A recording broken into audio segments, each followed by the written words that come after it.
4 flex, won't start, lost communication,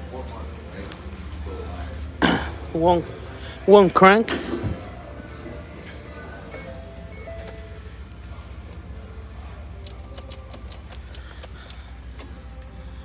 One crank. I check resistance on the OBD2 and I got 125. Computer is good. So what I found, it's the line, the high line, communication line, it's open. I check resistance, it's open. So let me connect something. I told you how I did it and how I found the problem. So what I'm doing right now, I'm gonna do a jumper wire from the computer line all the way to the OBD2 connector to test if the wire is good. And look, starts right off.